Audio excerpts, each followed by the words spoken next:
channel.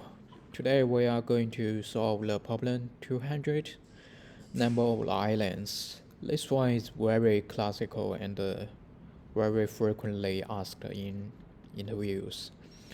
So, but you may not be able to solve it when the first time you see it, but after you watch this video, you will realize it's actually quite simple. So what we are going to do, we need a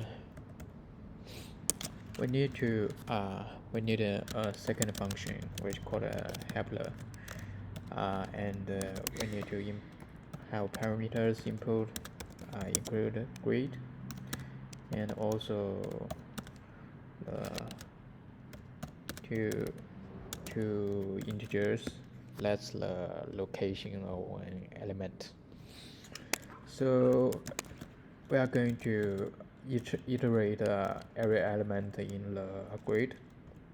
So what we need to do is, if not if is for, we will use two nested for loops for this question. Grid dot length. Yeah. To be honest, I'm quite confused by this. Sometimes it requires you to have a bracket after it, like this, and sometimes it requires you do not have it. So, how to say? I feel quite confused. If I add a bracket here, after that, you will see some mistakes. And the I here is the row number of the grid, and the J is actually the how to say, the column. Yeah. So we iterate every element inside it. If grid I J equals to 1, and this is another thing I'm very confused about, the equal mark. Sometimes you cannot use equal mark, sometimes you can only use dot equals function, right? And we need to have a result variable here. Initialize it to be 0 and return rest at the end. We will plus rest, and we will run into the helper function. You may consider what's the purpose for the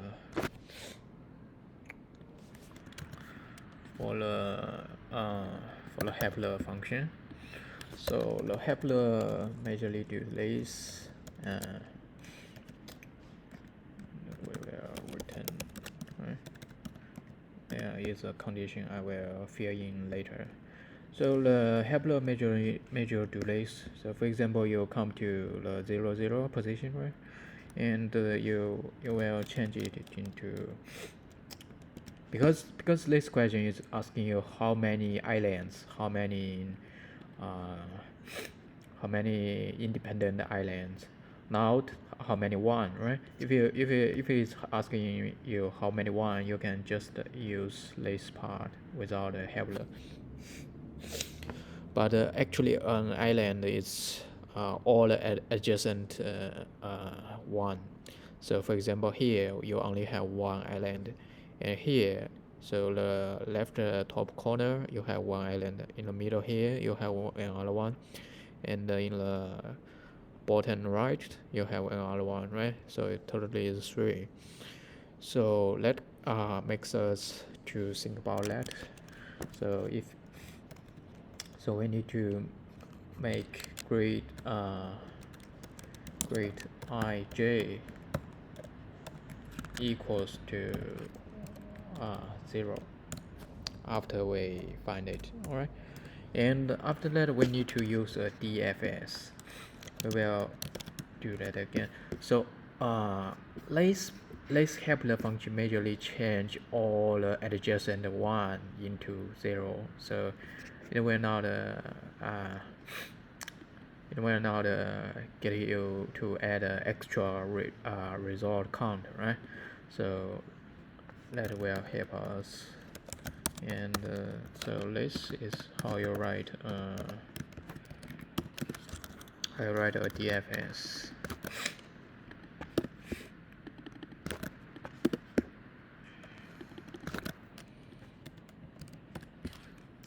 You can go to for direction like this,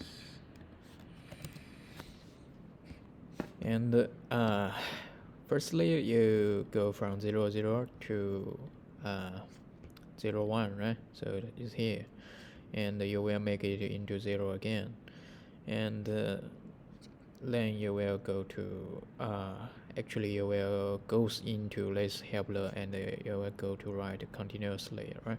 However, if you return from layer, from the most right position, you will go to the second line. You will go to minus, right? You will 0 0 minus 1, so it's 0 minus 1, but there's no element there, so you need to return, right? So that comes to our age condition. If I less than 0 or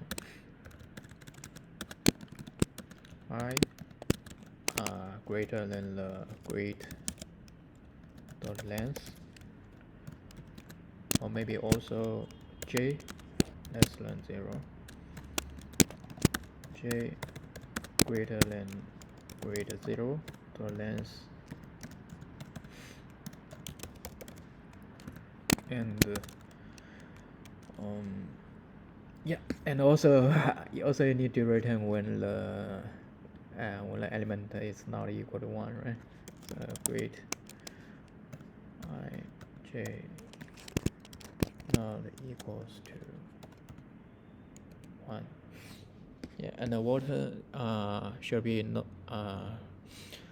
noticed here is the elements inside this grid is all character, so you need to use a single quotation mark here, not a double one.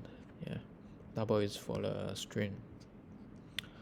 Oh yeah, so that comes to our first question, first confusing point. You cannot use the bracket here.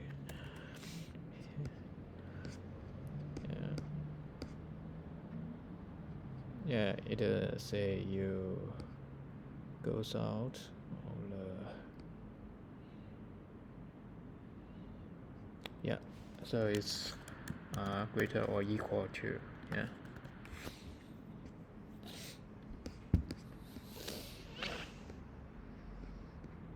Yeah, it works. So this question is very frequently asked, so please make sure you practice it maybe 2 times or 3 times. All right, and good luck with your interview.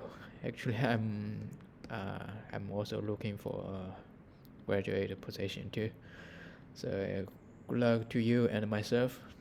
Wish you enjoy this video, and if you like, please subscribe, like, and recommend to your friends.